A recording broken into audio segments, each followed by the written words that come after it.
Hey guys, welcome back to my channel. इस video में बात करेंगे V2 रिटेल के बारे में। Q1 का जो कॉन कॉल्स हुआ था उसके अंदर कुछ इंपॉर्टेंट अपडेट्स थे इंडस्ट्री को लेके और कंपनी को लेके, कैपेक्स के बारे में कंपनी क्या कुछ सोच रही है, सब कुछ इस वीडियो में कवर करेंगे। और आने वाले टाइम में V2 रिटेल कैसी अपॉर्चुनिटी है उसके बारे में जरूर से इस वीडियो में बताने वाला हूं। तो देखिए, वैल्यू रिटेल फैशन चेन की एक कंपनी है और इस इंडस्ट्री के बारे में क्यों बात करना जरूरी है। तो देखिए, कंजम्पशन पेस जो है इंडिया में एक बहुत अच्छी अपॉर्चुनिटी है इन्वेस्टमेंट के लिए। और इस इंडस्ट्री के अंदर पिछले कुछ टाइम में जूडियो हो या फिर कह सकते यहाँ पे बाजार स्टाइल हो या फिर और भी जो छोटे मोटे प्लेयर्स है वो बहुत अच्छे से ग्रो किए हैं। और सबसे बड़ा जो एग्जाम्पल है वो है यहाँ पे जूडियो। ठीक है, अब इनका बिजनेस मॉडल जूडियो से कैसे अलग है उसके बारे में बात करते हैं। तो आप लोग जब जाते हो यहाँ पे जूडियो में तो वहां पे क्या है कि लेडीज के ऊपर ज्यादा फोकस किया जाता है। उनके चाहे मेकअप्स की पेश हो या फिर कोई भी और, यहाँ पे क्लोथिंग में भी देखोगे तो वहां पे जो लेडीज वेयर है उस पे ज्यादा फोकस होता है। ठीक है, जबकि V2 रिटेल के अंदर ऐसा नहीं है। V2 रिटेल जो है वो सबको कवर करने की कोशिश करते हैं और एक तरीके से फैमिली शोरूम बनाने की ये लोग कोशिश कर रहे हैं। यहाँ पे आप लोगों को kids where, men's wear, ladies wear, सबके जो भी यहाँ पे इनका जो मतलब पूरा रेवेन्यू आता है वो काफी अच्छा डाइवर्सिफाइड आता है और हर एक पेस के अंदर से अच्छे खासे यहाँ पे इनका रेवेन्यू आता है। वेल डाइवर्सिफाइड रेवेन्यू है इनका, तो ये एक अच्छी बात हो गई। दूसरी बात कि ये बहुत ही कम प्राइस के अंदर एक ब्रांडिंग देने की कोशिश कर रहे हैं। अब देखिए, ये जो पूरी इंडस्ट्री है वो अभी इनऑर्गेनाइज्ड है और पूरी यहाँ पे ऑर्गेनाइज्ड हो रही है। टोटल यहाँ पे 70% जो है ये इंडस्ट्री अभी इनऑर्गेनाइज्ड पेस के अंदर डील कर रही है। और आने वाले टाइम में अगले 3 से 5 साल के अंदर ये पूरी 70% की जो इंडस्ट्री है अभी जो इनऑर्गेनाइज्ड है वो होने वाली है ऑर्गेनाइज्ड 50 to 40%। ठीक है, तो आप लोग सोच सकते हो कितनी बड़ी अपॉर्चुनिटी है। और इस स्पेस के अंदर अगर सबसे बड़ा कोई यहाँ पे एज ऑफ नाउ बेनिफिट उठा रहा है तो वो V2 रिटेल है। ठीक है, अब सबसे पहले बात करते हैं यहाँ पे V2 रिटेल ने अभी रिसेंटली अपने कॉन कॉल्स के अंदर क्या कुछ अपडेट्स दिए हैं। तो सबसे पहले तो ये लोग 400 करोड़ का QIP कर रहे हैं। अब इससे पहले जब Q4 का जो इनका कॉन कॉल्स हुआ था वहां पे कंपनी ने क्या बताया था कि इनको जो है वो जो टारगेट है इनका 100 स्टोर्स का आसपास का यहाँ पे जो ईयरली, उसके लिए कोई भी तरीके के QIP का इनको नीड नहीं है। लेकिन अब 400 करोड़ का QIP ये लोग कर रहे हैं। तो क्यों कर रहे हैं, तो उसके पीछे कंपनी ने रीजन बताया कि ये लोग मजबूरी में नहीं कर रहे। ठीक है, मजबूरी के अंदर ये लोग QIP बिल्कुल भी नहीं कर रहे हैं। ये लोग जो है अपना जो एक्सपेंशन प्लान है उसको और तरीके से मतलब और ज्यादा स्पीड उसमें लाने के लिए ये लोग जो है वो QIP कर रहे हैं। अब देखोगे आप लोग तो जैसा मैंने बताया, अगले आने वाले 3 से 5 साल के अंदर जो वैल्यू फैशन रिटेल चेन है वो बहुत तेजी से ग्रो करने वाली है। अभी जो इनऑर्गेनाइज स्पेस है वो पूरी तरीके से ऑर्गेनाइज हो रही है। और कोई भी स्पेस, जब जैसे आप लोग ज्वेलरी की बात करो तो वहां पे कल्याण ने कैसे ग्रो किया, उसके अलावा पीएन गाडगिल कैसे ग्रो कर रहा है, तो इसी तरीके से वैल्यू फैशन रिटेल है ये भी एक तरीके से इनऑर्गेनाइज्ड से ऑर्गेनाइज्ड हो रही है। ठीक है, और जब कोई भी इंडस्ट्री इनऑर्गेनाइज्ड से ऑर्गेनाइज होती है ना तो वहां पे बहुत अच्छी अपॉर्चुनिटी मिलती है। और जो फिर वहां पे मैक्रोस इकोनॉमी होती है वो इतना ज्यादा मतलब कह सकते हैं कि मैटर नहीं करती। और यही एक रीजन है कि पिछले कुछ टाइम से इंडिया के अंदर बहुत ज्यादा कंजम्पशन को लेके बहुत ज्यादा इश्यूज चल रहे हैं, वीक डिमांड है, स्टिल दे आर ग्रोइंग। आप लोग देखोगे तो बाजार स्टाइल भी ठीक ठाक ग्रो कर रहा है, V2 रिटेल को भी दिक्कत नहीं आ रही है। तो अभी तो मैक्रोस इतना अच्छा नहीं कर रहे इंडिया के अंदर, और जब कंजम्पशन को लेके जो मैक्रोस है वो बहुत अच्छे से ठीक हो जाएंगे तो तब सोचिए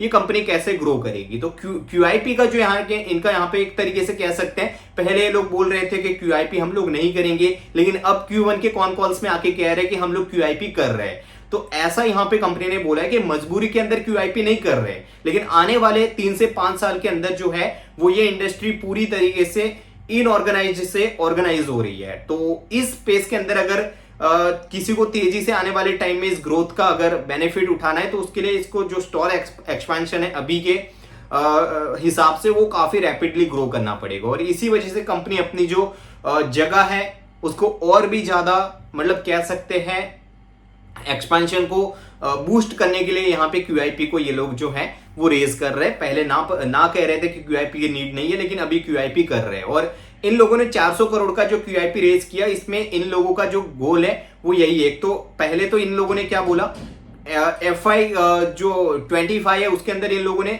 72 स्टोर्स ओपन किए। FY26 को लेके इनका जो यहाँ पे गोल था वो 100 स्टोर्स का था, लेकिन अब यहाँ पे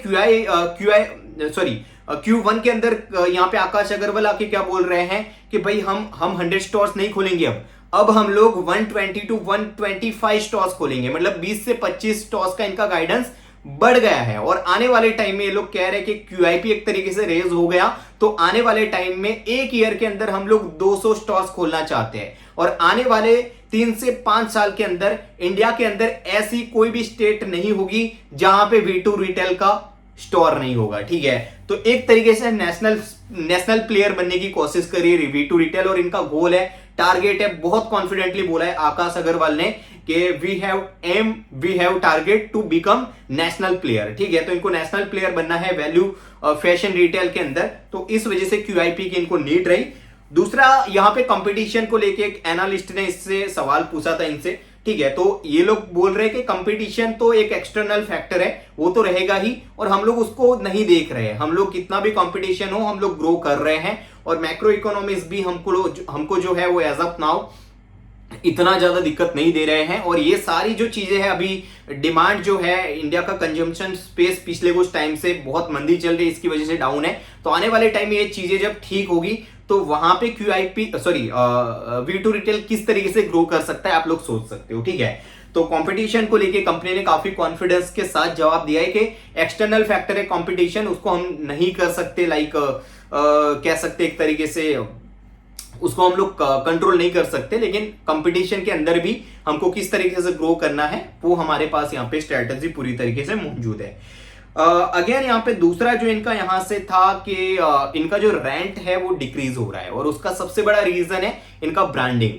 अभी क्या है ना कि ये लोगों का पिछले कुछ टाइम में मार्केटिंग के ऊपर और डेटा के ऊपर इन लोगों ने बहुत कुछ खर्च किया है। ठीक है, और अब ये लोग मार्केटिंग कॉस्ट को थोड़ा सा कम कर रहे हैं, और पिछले कुछ टाइम से अगर देखोगे तो इनकी ब्रांडिंग काफी ज्यादा स्ट्रांग हुई है। तो अब ये लोग क्या कह रहे हैं कि हम लोग जब कोई भी शॉप रेंट पे लेते हैं तो वहां पे हम ये नहीं देखते कि वो सिटी के पास है या फिर लोकेशन ज्यादा अच्छा है या नहीं, ये लोग सबसे पहला जो देखते हैं वो पार्किंग स्पेस ज्यादा है या नहीं, उसको देखते हैं। दूसरा, यहाँ पे ये लोग ये बोल रहे हैं कि इनका ब्रांडिंग अभी इतना स्ट्रांग हो गया है कि कस्टमर जो है ना वो 2-3 किलोमीटर दूर भी है सिटी से स्टोर तो भी आते हैं, क्योंकि इन लोगों को पता है कि यहाँ पे चीज अच्छी मिलनी है सस्ते में।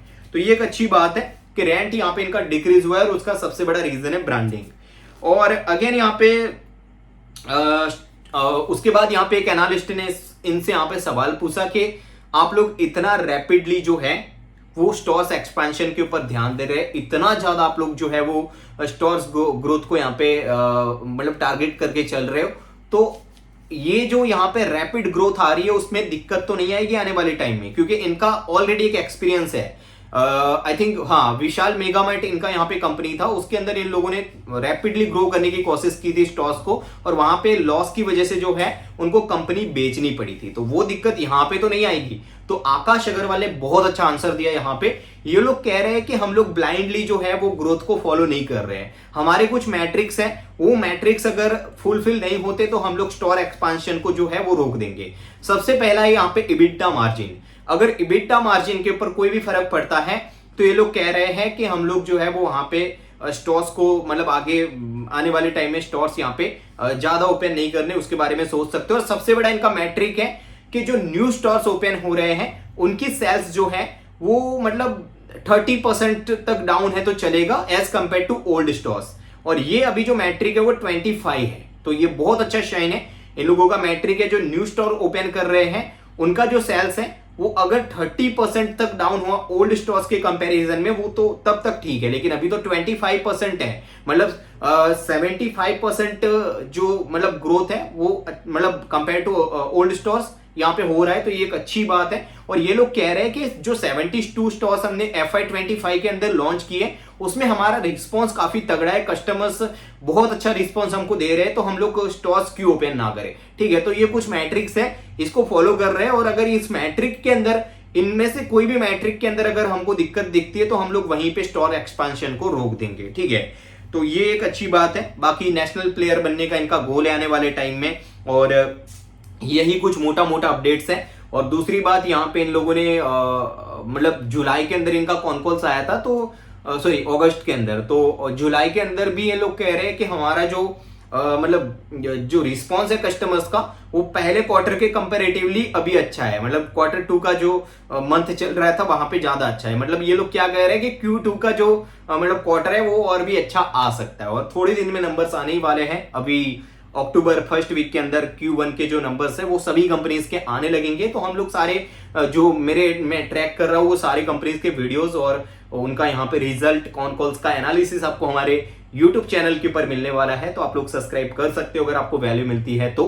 बाकी आने वाले टाइम में और भी वैल्यू ऐड करने की कोशिश करेंगे आपके इन्वेस्टमेंट जर्नी में। और दूसरा बात यहाँ पे कि V2 रिटेल मेरी one of the top holding है, लेकिन मैं किसी भी तरीके का रिकमेंडेशन आपको नहीं दे रहा हूँ। ये आपका टोटली जो है वो सब्जेक्टिव एक तरीके से डिसीजन होना चाहिए, और investment is a subjective topic, ठीक है। यहाँ पे आपको पर्सनल डिसीजन ही लेना पड़ेगा। देखिए सबकी रिस्क टेकिंग कैपेसिटी अलग होती है, कन्विक्शन सबका एक ही इंडस्ट्री के अंदर नहीं होता है। तो इस अकॉर्डिंग आप लोगों को जो है वो इन्वेस्ट करना या नहीं वो डिसीजन जो है वो आपके खुद का होना चाहिए। किसी भी तरीके से आप किसी का भी रिकमेंडेशन लोगे तो वहां पे फिर आप लोग फंसोगे, ठीक है। बाकी कोई क्वेश्चन है आपके तो कमेंट्स के अंदर पूछ सकते हो। Thank you so much for the watching.